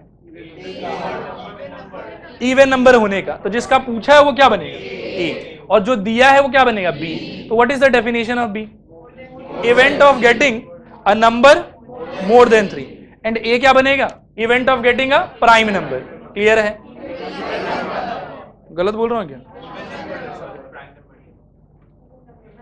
अच्छा, इवन नंबर में प्राइम बोल दिया, क्या बात। लिखो हियर, डायरेक्टली लिखाते हैं। हाँ, ए इक्वल टू लिखो event of getting a even number, event of getting a even number. जरा इसका कर्ली ब्रैकेट बताना। 2 4 6 8 10 लिखो। 2 4 6 8 10। टेंशन मत लो, ये ए इंटरसेक्शन बी नहीं पूछ रहे हैं, ये सिर्फ ए पूछ रहे हैं, तो इसमें 2 आएगा। लिखो 2 4 6 8 10। फिर लिखो बी इक्वल टू क्या? नहीं, बी मतलब नंबर मोर देन 3। लिखो 4 5 6 7 8 9 10। B equal to curly bracket 4 5 6 7 8 9 10। और नेक्स्ट आपको किस में इंटरेस्ट है? ए इंटरसेक्शन बी में। लिखो उसमें। अब इसमें देखो 2 छट जाएगा। लिखो 4 6 8 10। समझ में आया? अब लाइन से सबका कार्डिनलिटी लिखो जो रिक्वायर्ड है। पहले देखो cardinality of A intersection B कितना है? 4। और कार्डिनलिटी ऑफ बी कितना है? 7। जरा एक बार मेरे तरफ देखो। यहां पे रैंडम एक्सपेरिमेंट क्या था? 1 से लेके 10 तक का कार्ड का नंबर। ठीक है। ए क्या था? इवन नंबर पाना। बी क्या था? नंबर 3 से बड़ा होना। ए इंटरसेक्शन बी क्या होगा? कि इवन नंबर जो 3 से बड़ा हो। ठीक है। और आपको इंटरेस्ट क्या क्या चीज में है? बी में और ए इंटरसेक्शन बी में। आपको ए में कोई इंटरेस्ट है क्या? ए तो फालतू का लिखते रहते हैं हर जगह। अब लिखो देयरफॉर, हाँ, पी ए बाई बी। इसमें आंसर बड़ा सुंदर सुंदर आता है, स्टूडेंट लोग जल्दी जल्दी बता देते हैं। P A by B is equal to cardinality of A intersection B by cardinality of B is equal to 4/7। समझ में आया है सबको? कोई डाउट कहीं पर भी? नेक्स्ट क्वेश्चन पढ़ो, नंबर 4 को ना स्टार मार्क करना, ये बहुत मजेदार क्वेश्चन है। 4 में देखो सैंपल स्पेस क्या होगा? 1000 स्टूडेंट है बस। ए क्या होगा, बी क्या होगा? नहीं, ए बी आप लोग नंबर में बताओ। ए बी का डिस्क्रिप्शन बताओ हमको कि सर ए का मतलब ये, बी का मतलब वो। नंबर नहीं चाहिए, डिस्क्रिप्शन चाहिए हमको। ए मतलब लड़की है, ए मतलब लड़की है, और बी मतलब क्लास 12 का है। ठीक है। और ए इंटरसेक्शन बी मतलब क्लास 12 का लड़की। फिर से सुनना और ध्यान से सोचना। ए मतलब लड़की होना, बी मतलब क्लास 12 का होना, और ए इंटरसेक्शन बी मतलब क्लास 12 का लड़की होना। ठीक है। लिखो इस बात को। Here A equal to student of class 12, B equal to student is a girl, student of class 12, B equal to student is a girl. नीचे लिखो therefore A intersection B equal to student of या girl student of class 12। A intersection B equal to girl student of class 12। कितने लोगों को नहीं समझ में आया? हाथ उठाओ। मैं उल्टा बोल दिया? एक सेकंड रुक जाओ। Given student is a girl, ठीक ही तो बोला।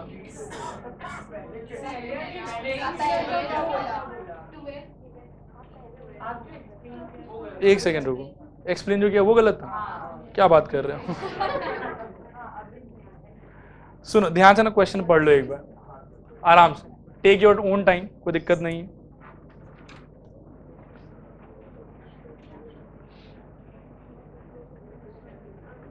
देखो गिवन दैट के बाद जो है ना कि ये हो चुका है वो तो बी बनेगा, ठीक है। तो बी का मतलब क्या होगा? स्टूडेंट इज अ गर्ल, ठीक है। और ये क्या चाहता, क्या ये चाहता है कि what is the probability that the student is chosen at random studies in class 12, ये ए बनेगा जिसका प्रोबेबिलिटी हमको ढूंढना है। तो ए का मतलब है कि क्लास 12 का स्टूडेंट हो, एंड बी का मतलब है कि लड़की हो, और दोनों का इंटरसेक्शन का मतलब क्या होगा? क्लास 12 का लड़की हो। बात आया समझ? अब आप देखो कि इस सवाल में ए का कोई इंफॉर्मेशन नहीं है, चाहिए भी नहीं हमको कि क्लास 12 में कितना आदमी है। बी का इंफॉर्मेशन है, टोटल लड़की कितना है? 430। और ए इंटरसेक्शन बी का जो मीनिंग है उसका इंफॉर्मेशन भी है, 430 का 10% 43। आया समझ के नहीं आया समझ?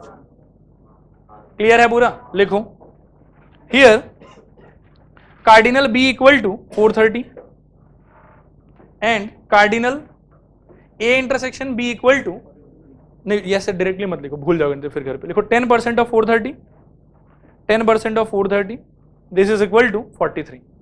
ये आया समझ में सबको? नीचे लिखो now P A by B is equal to 43 by 430, this is equal to 1/10, full stop. Next आ जाओ क्वेश्चन नंबर 5 पे। 5 को भी स्टार मार्क करो, ये भी बहुत मजेदार क्वेश्चन है। हुआ पढ़ना? बात करें यहां पे NS कितना होगा? 6 क्यूब 216, क्योंकि 3 बार डाइस उछल रही है, NS का बात है। ए का मतलब क्लियरली दिया हुआ है आपको कि 4 ऑन थर्ड थ्रो, बी का मतलब एंड 5 ऑन सेकेंड थ्रो, और ए इंटरसेक्शन बी का मतलब क्या होगा? 6 on first, 5 on second and 4 on third, क्योंकि ए भी दोनों को खुश करना है। नहीं आया समझ? ए मतलब बताओ 4 on third, first second free है, कुछ भी हो सकता है, ठीक है। फिर बी का मतलब 6 5 थर्ड वाला फ्री है, कुछ भी हो सकता है। और ए इंटरसेक्शन बी का मतलब 6 फिर 5 फिर 4। क्लियर है? अच्छा वैसे मेरे को कार्डिनल ए में इंटरेस्ट नहीं है, उसका काम नहीं है, बट फिर भी मैं चाहता हूं कि आप लोग बोलें कि कार्डिनल ए क्या होगा यहाँ पे? 36। सोचो कैसे? ऐसा है, फिल करने के लिए कितना पोजीशन है बताओ? 3। 3 में से रेस्ट्रिक्टेड कितना है? 1 1 2 3। यहां पे तो अपने को 4 ही चाहिए, यहां पे कुछ भी हो सकता है, क्या हो जाएगा? 6 तरीका है भरने का, क्योंकि 1 2 3 4 5 6 कुछ ही आ जाए। यहां पे भी कुछ भी आ सकता है, तो यहां पे भी 6 तरीका है। यहां लेकिन एक ही चीज आएगा, 4 आना चाहिए बस। तो लास्ट में क्या करेंगे? मल्टीप्लाई। तो इसका कार्डिनलिटी कितना है? 36। हालांकि अपने लिए कोई काम का नंबर है नहीं। क्लियर है? बी का कार्डिनलिटी कितना होगा? बी में देखो रेस्ट्रिक्टेड पोजीशन, फर्स्ट वाले पे 6 ही चाहिए, इस पे 5 ही चाहिए, ये फ्री है पूरा, तो ये 1 ये 1 और ये 6। क्लियर है? एंड ए इंटरसेक्शन बी का कार्डिनलिटी क्या होगा? 1 ही होगा, क्योंकि 6 चाहिए, 5 चाहिए, फिर 4 चाहिए, तो 1 1 1। आंसर क्या होगा? 1/6। समझ में आया? दोहराऊं की लिखा दूं? 100% ना? लिखो लिखो here A equal to getting 4 on third throw, getting 4 on third throw, b equal to getting 6 on first and 5 on second throw, b equal to getting 6 on first and 5 on second throw, ठीक है।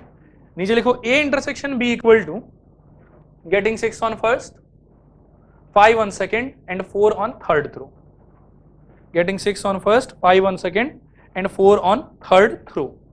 I hope कि समझ में आया होगा ये पूरा। नीचे लिखो।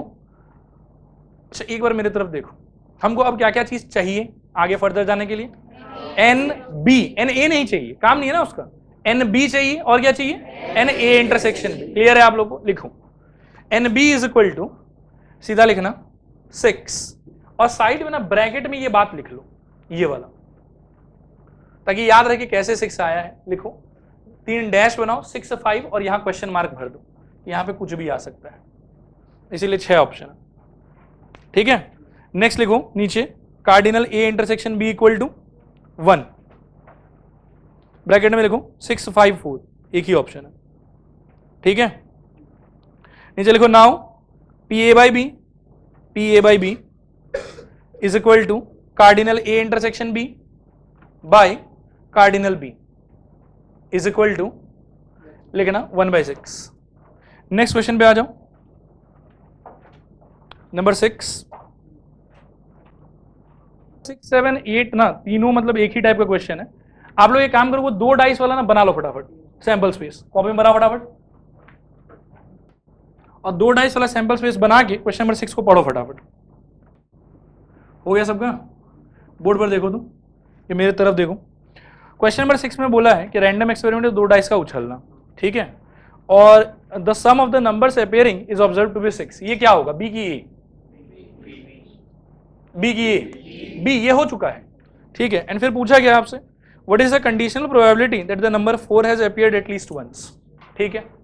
ए का description 4 has appeared at least once, B का description sum of the numbers appearing is 6, और ए इंटरसेक्शन बी का डिस्क्रिप्शन कि sum of the numbers is 6 and 4 has appeared at least once. Clear है? लिखिए फटाफट।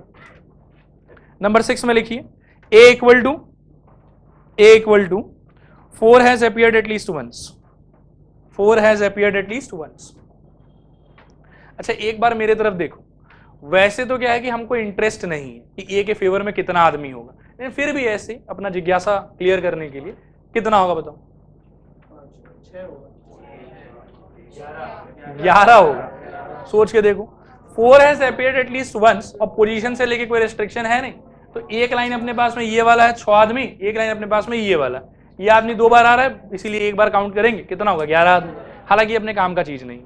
नेक्स्ट लिखो B equal to sum of the numbers appearing is 6, sum of the numbers appearing is 6, ठीक है। अच्छा क्या ये अपने काम का है? ये काम का है, देखो तो कौन सा? ये ना, 1 2 3 4 5, क्लियर है? इसके नीचे लिख लो cardinal b is equal to 5, ठीक है। और नीचे लिखो a इंटरसेक्शन b, इसमें लिखो 4 has appeared at least once and the sum of the numbers is 6, 4 has appeared at least once and the sum of the numbers is 6,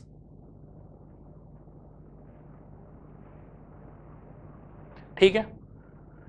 अब एक बार मेरी तरफ देखो, देखो मैं बताता हूं, नहीं 2 तो अपन बोलेंगे, लेकिन 2 निकालने का लॉजिक भी सुन लो। आप ना हमेशा बी पे फोकस करो, ठीक है, कि बी क्या है, और बी के सपोर्ट में जितना मेंबर है उनको ढंग से देख लो कि वो कौन कौन है। फिर जब आपको ए इंटरसेक्शन बी खोजना हो, तब आप बी के बीच में खोजो कि ए को सेटिस्फाई करने वाला कौन कौन है बी के बीच में। मतलब आपको ए वाले से कोई मतलब ही नहीं रखना है, बेकार कंफ्यूज हो गया आप।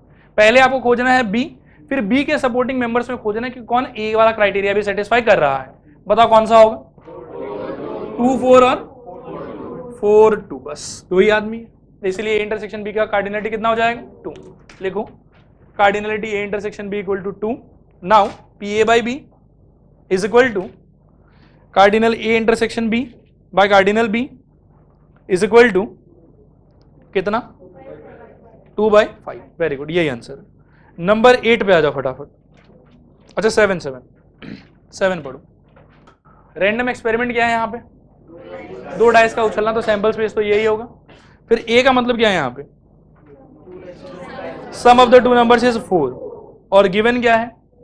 दोनों नंबर डिफरेंट है। फटाफट लिखो A equal to sum of the appearing numbers is 4, sum of the appearing numbers is 4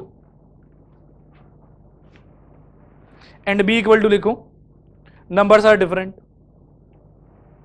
numbers are different, ठीक है। एक बार मेरे तरफ देखो, नंबर्स आर डिफरेंट मतलब ये लाइन हट जाएगा, ये 6 आदमी का लाइन, बाकी कितना सपोर्ट में बचा? 30, ठीक है। तो कार्डिनलिटी ऑफ बी डायरेक्टली कितना हो जाएगा? 30। लिखो cardinality of B is equal to 30। अच्छा कार्डिनलिटी ऑफ ए क्यों नहीं लिख रहे हैं? ये काम का नहीं है वो। अच्छा ए इंटरसेक्शन बी का पहले मीनिंग लिखो, A intersection B is equal to sum of the numbers is 4 and they are different, sum of the numbers is 4 and they are different. Board पर देखिए, देखिए 2 ही आएगा एक्चुअली। 4 के सपोर्ट में ये 3 आदमी है, लेकिन बी में आने वाला कौन कौन है? सिर्फ ये और ये, इसीलिए सपोर्ट में आपके कितना आएगा? 2। लिखो Therefore cardinality of A intersection B is equal to 2. Now PA by B is equal to 2/30, काट कुटा के 1/15 आएगा फॉर्मूला, लेकिन लिखना हाँ, is equal to cardinality of A intersection B by cardinality of B. Next question number 8। एक बार Roman number 1 पढ़ के रुक जाओ, वो अपने आप में एक क्वेश्चन है, फिर रोमन 2 अलग क्वेश्चन है। हो गया? नहीं, आप लोग को सब नंबर मत बताओ, आप ना हमको एक काम करो, सबसे पहले सुनो जो मैं कह रहा हूं। ब्लैक रेड ऐसे बोला है ना, इसका मतलब है कि ब्लैक पहले उछला होगा और रेड बाद में उछला होगा। तो जितना भी फर्स्ट आउटकम है वो सारा किसको रिप्रेजेंट कर रहा है? ब्लैक को, और सेकंड किसको रिप्रेजेंट कर रहा है? रेड को। रोमन नंबर 1 में आप मुझे ए और बी का डिस्क्रिप्शन बताइए। ए है कि sum is greater than 9 and B क्या है? Black die resulted in 5। अब देखो ब्लैक डाई रिजल्टेड इन 5 के सपोर्ट में लाइन कौन सा है? ब्लैक फर्स्ट है ना, तो ब्लैक के सपोर्ट में ये लाइन होगा, ये वाला, ठीक है? ये है ब्लैक के सपोर्ट में, और अपने से पूछा है कि ब्लैक डाई रिजल्टेड इन 5, ये तो पूछा है, यानी ये दिया है, और बोला है कि सम 9 से बड़ा हो। देखो रुक जाओ, एक सेकंड रुक जाओ, ये है आपका बी, सुनना ध्यान से, ये बी है आपका, और आपके ए का मतलब है 9 से बड़ा, यानी कि इस लाइन के उस साइड, मतलब ये ट्राइंगल, ठीक है? कॉमन कितना है? सिर्फ 2, यही 2 काम का है। आया लॉजिक समझ कि नहीं आया समझ? दोहराओ की हो जाएगा, लिखिए फटाफट। Here A equal to sum of the numbers is greater than 9, a equal to sum of the numbers is greater than 9, b is equal to black die resulted in 5, b equal to black die resulted in 5, ठीक है? And नीचे a intersection b लिखो, sum of the numbers is 9 and black die resulted in 5, sum of the numbers is अच्छा greater than 9 and black die resulted in 5, and black die resulted in 5,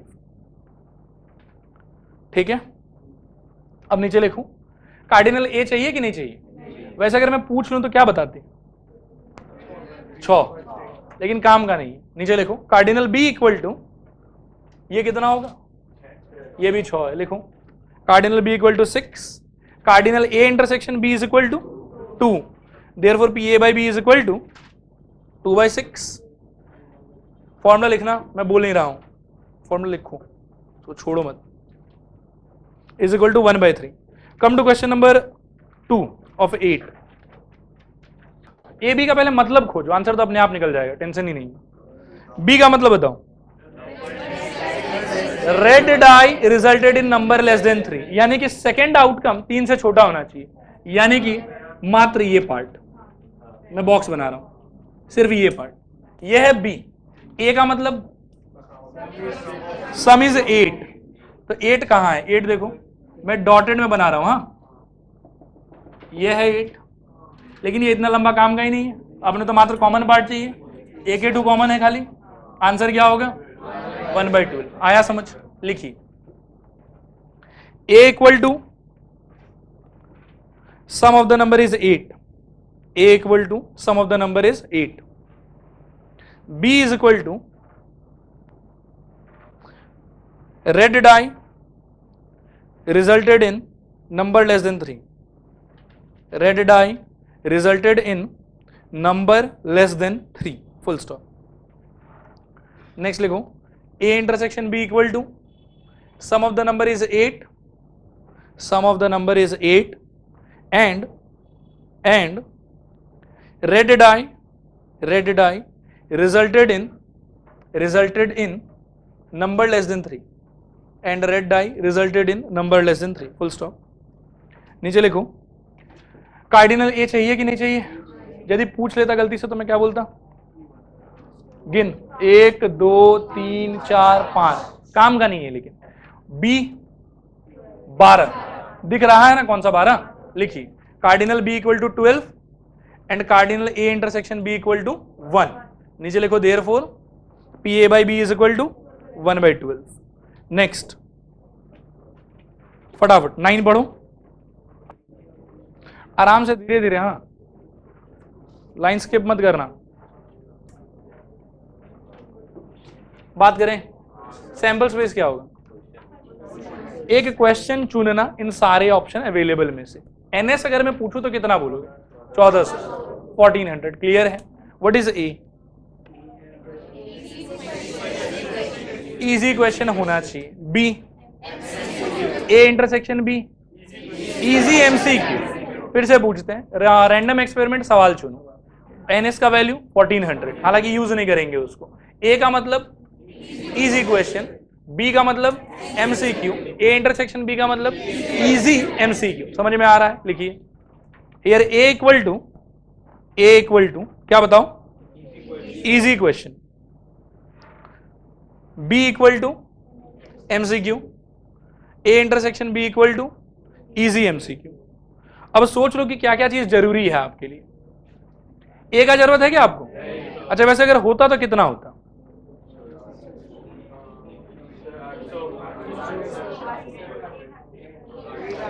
ए का मतलब क्या है? Easy question. तो अपने पास में 500 easy MCQ है और 300 इजी ट्रू एंड फॉल्स है। टोटल इजी क्वेश्चन कितना? 800। हालांकि चाहिए नहीं वो हम लोग को। What is the value of n B? 900। क्या चीज बता रहे हो? ये एमसीक्यू बता रहे हो, टोटल एमसीक्यू। तो 400 प्लस 500 है ना। लिखो n B is equal to 900, n A intersection B equal to 500। Easy MCQ सिर्फ 500 है, तो नीचे लिखो therefore P A by B is equal to, हाँ काट पिटा के 5/9 आएगा। एक सेकंड सब लोग प्लीज मेरी तरफ देखो। समझ में आया है 100% कि दोबारा एक्सप्लेन करें इसको? हो जाएगा ना। नेक्स्ट नंबर 10, जल्दी जल्दी करें, 12 तक खत्म करके छोड़ेंगे आज। हो गया? देखो ये बहुत मजाकिया क्वेश्चन है। मदर फादर सन, 3 आदमी यदि फोटो खिंचाने के लिए खड़ा होगा, पहले सोचो कि एस कितना होना चाहिए इसका? भाई 6। मैं बताता हूं कैसे। देखो फादर मदर सन, फादर सन मदर, ऐसा फोटो हो सकता है। फिर सन को फ्रंट में ले आओ, son mother father, son father mother, फिर मदर को फ्रंट में ले आओ, son father mother father son. समझ में आया? These are the different possibilities for taking a picture. ठीक है, अब आप अपना ई देखो क्या है यहाँ पे, सन ऑन वन एंड। तो ई के सपोर्ट में कौन कौन है वो देख लो। कोने में सन होना चाहिए, 1 ठू ई के सपोर्ट में है, 2 ठू ई के सपोर्ट में है, 3 ठू ई के सपोर्ट में है, 4 ठू ई के सपोर्ट में। हालांकि ई का हमको जरूरत ही नहीं है।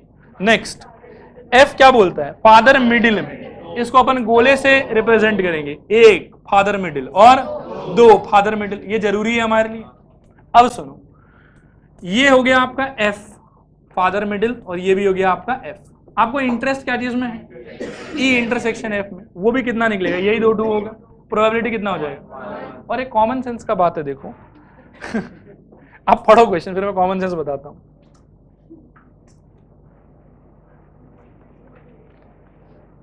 समझ रहे हो? सन अगर मान लो कि कहाँ एक एंड पे है, तो फादर को कहाँ रहना पड़ेगा? सॉरी, फादर अगर मिडिल में है तो सन मिडिल में हो ही नहीं सकता। सन ये तो पिताजी के इस साइड खड़ा होगा, ये इस साइड खड़ा होगा। श्योर इवेंट है, प्रोबेबिलिटी 1 ही होना चाहिए था। लिखिए यहां पे ना, सुनो सीधा आंसर लिखते हैं। हाँ लिखो कार्ड। अच्छा ये बना लो थोड़ा सा, और इवेंट्स को ना मैं स्मॉल लेटर से रिप्रेजेंट कर देता हूं, नहीं तो फादर और इवेंट में कंफ्यूज हो जाओगे आप लोग। पिताजी भी ई से मतलब एफ से, और इवेंट भी एफ से।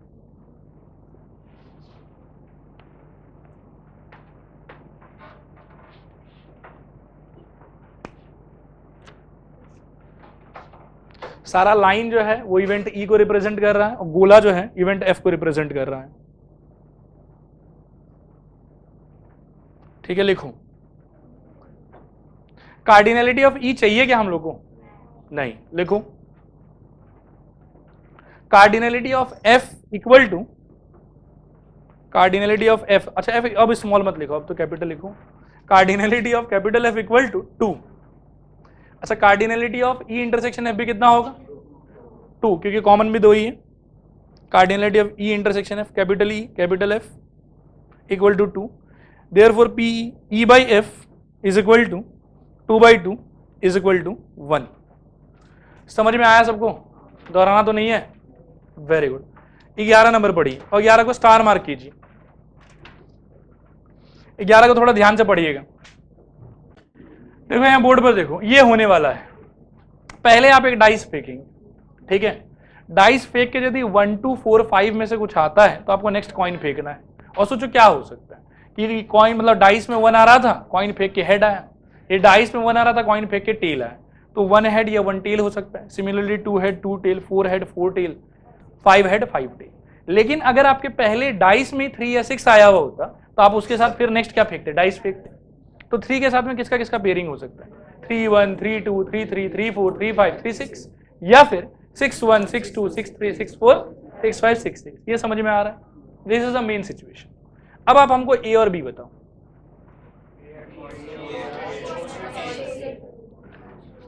कॉइन शोज टेल, इसमें कौन कौन आएगा, ये सब, ये ए है आपका, ठीक है। व्हाट इज बी,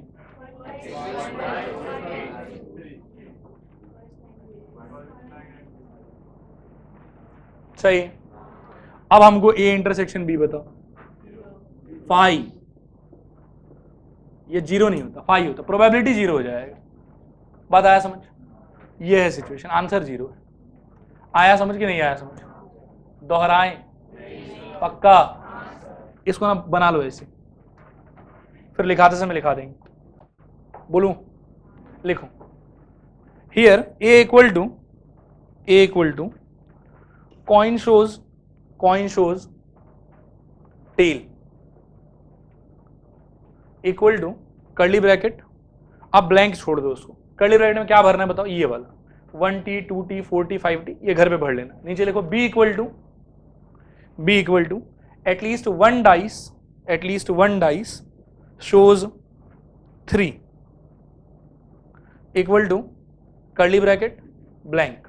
क्या भरोगे इसमें बताओ सब लोग, 3 1 3 2 3 3 3 4 3 5 3 6 और 6 3। नीचे लिखो A intersection B equal to coin shows tail and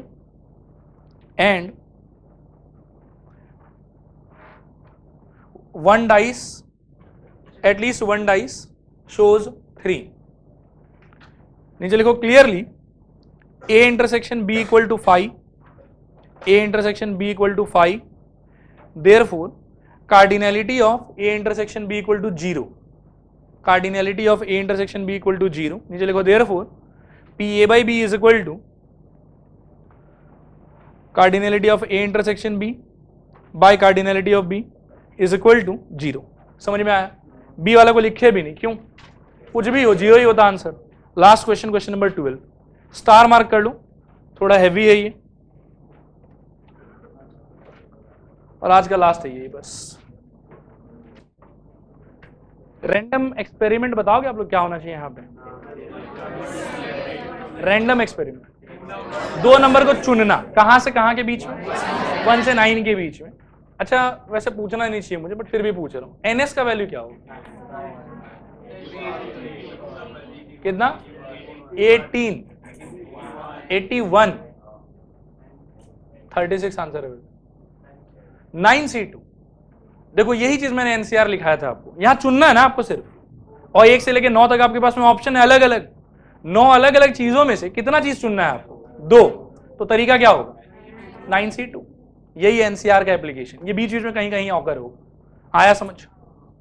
फिर से बताऊं, कितना ऑप्शन है ये बताओ, 9 ऑप्शन है, उसमें से कितना चीज चाहिए आपको, 2 चाहिए।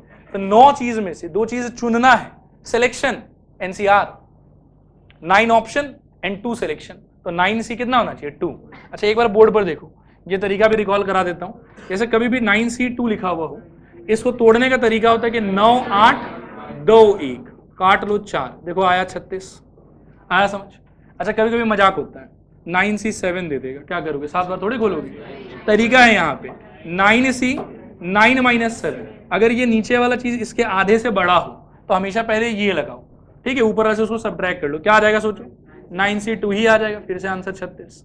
बात आया समझ? क्योंकि देयर इज अ प्रॉपर्टी कि NCR is equal to NC n - R, so if R is greater than half of n, then always apply the property first and then apply this logic।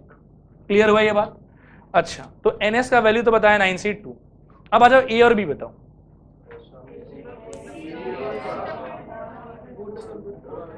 Take your time please, अच्छे से question पढ़ो, अपने को धड़फड़ाना नहीं है, लड़खड़ाओ मत, अच्छे से आराम से। A मतलब both the numbers are odd, मेरे को A में इंटरेस्ट है क्या? फिर भी बताओ A का मतलब क्या होगा, A का ये NCR टाइप सिचुएशन क्या होगा? 1 से लेके 9 के बीच में ऑड नंबर कितना है आपके पास? 1, 3, 5, 7, 9 खुद, तो 5 ऑप्शन है, 2 2 चाहिए, क्या होगा? 5C2। समझ में आया? ध्यान से सुनते रहना। हाँ, अब B का मतलब क्या है? Sum should be even. अभी देखो, सम को यदि इवन रखना चाहते हो तो 2 ही तरीका है, या तो दोनों चुना हुआ नंबर ऑड लो, क्योंकि ऑड प्लस ऑड इवन देगा आपको, या दोनों चुना हुआ नंबर इवन लो, तो इवन प्लस इवन दोबारा आपको क्या देगा? इवन देगा। Even number plus even number is again even number. समझ में आ रहा है? NA, फिर से मैं पूछता हूं, बताओ तो क्या था? NA 5C2, ये सबको क्लियर है? NB अपना होगा 5C2 प्लस 4C2, या तो दोनों ऑड नंबर चुनो या दोनों इवन नंबर चुनो। दोनों ऑड चुनने का तरीका 5C2 और दोनों इवन चुनने का तरीका 4C2, ये हो गया NB। और NA इंटरसेक्शन B क्या होगा? पहले A इंटरसेक्शन B का डिस्क्रिप्शन बताओ हमको, नंबर बता रहे डिस्क्रिप्शन। A मतलब बोथ आर ऑड, B मतलब sum is even, A intersection B मतलब both are odd and sum is even. Answer 5C2, final answer 5C2 by 5C2 plus 4C2। नहीं आया समझ? दोहराएं कि हो जाएगा? फटाफट एक बार बताओ, एक्सपेरिमेंट क्या है? 2 नंबर चुनना, कहां से कहां के बीच में? 1 से 9 के बीच में। A का मतलब है दोनों चुना हुआ नंबर ऑड हो, अगर कार्डिनलिटी पूछो तो क्या बोलोगे? 5C2। B का मतलब ऐसा नंबर चुनिए कि सम क्या आ जाए? इवन, उसका कार्डिनलिटी 5C2 प्लस 4C2। क्यों? या तो 2 ऑड चुनेंगे या फिर 2 इवन चुनेंगे। क्लियर है? और final answer 5C2 divided by 5C2 plus 4C2। लिखो फटाफट। A इक्वल टू, अच्छा कार्डिनल S जो है ना, अपने मन के शांति के लिए लिख के रख लो, cardinal S equal to 9C2, हालांकि यूज नहीं करेंगे उसको। नीचे लिखो A equal to event of selecting 2 odd numbers, event of selecting 2 odd numbers is equal to लिखो, या cardinality of A equal to लिखो 5C2, cardinality of A equal to 5C2। काम नहीं आएगा वैसे, बट फिर भी लिख लो। नीचे लिखो B equal to event of selecting 2 numbers such that sum is even, event of selecting 2 numbers such that sum is even is equal to 5C2 plus 4C2, मतलब cardinality of B is equal to 5C2 plus 4C2। नीचे लिखो A intersection B equal to the chosen numbers are odd and their sum is even, the chosen numbers are odd and their sum is even। नीचे लिखो cardinality of A intersection B is equal to, cardinality of A intersection B is equal to 5C2। ठीक है? नीचे लिखो therefore PA by B is equal to 5C2 by 5C2 plus 4C2। थोड़ा तेजी से calculate भी कर लो तो 5 4 2 1, 5 4 2 1 प्लस 4 3 2 1, 2 1 सब में से कट गया, 20 बाई 20 प्लस 12, 20 बटा 32 कितना? किससे काट रहे हो? 4 से कटेगा, 4 से कट जाएगा, 5 बाई 8। ये आंसर होना चाहिए। समझ में आया? चलो ये था कंडीशनल प्रोबेबिलिटी, कल आगे चलेंगे।